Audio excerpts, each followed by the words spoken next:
നമുക്കൊന്ന് പുറത്തു പോയിട്ട് വന്നാലോ. എനിക്ക് പുഡിംഗ് ഉണ്ടാക്കി കുറച്ച് സാധനങ്ങൾ മേടിക്കേണ്ട ആവശ്യമുണ്ട് കേട്ടോ.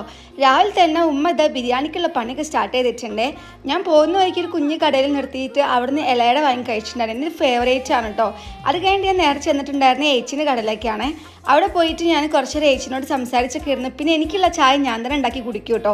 പിന്നെ അതിലേക്ക് ഞാൻ വെള്ളപ്പും പിന്നെ ചെറുപയർക്കറിയും കഴിച്ചിട്ടുണ്ടായിരുന്നേ. അതെല്ലാം കഴിഞ്ഞ് കുറച്ച് സാധനങ്ങൾ ഞാൻ മേടിച്ചിട്ടുണ്ടായിരുന്നു. പിന്നെ ഒരു പാൽപ്പൊടിയും മേടിച്ചിട്ടോ. പിന്നെ നേരെ വീട്ടിലേക്ക് പോയി, കാരണം എനിക്ക് പുഡിംഗ് ഉണ്ടാക്കാനുണ്ടല്ലോ.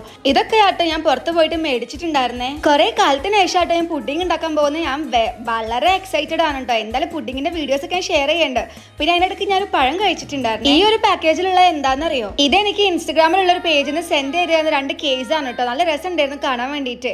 അത് കഴിഞ്ഞിട്ട് ഞാൻ കുറച്ച് നട്ട്സ് ഒക്കെ എടുത്ത് കഴിച്ചിട്ടുണ്ടായിരുന്നു. നട്ട്സിൽ വന്നിട്ട് ഈ ഒരു പിസ്തയും അതുപോലെ കാഷ്യൂ നട്ട്സും ആയിരുന്നു. നല്ല ടേസ്റ്റിന് എനിക്ക് കഴിക്കാൻ വേണ്ടിയിട്ട്.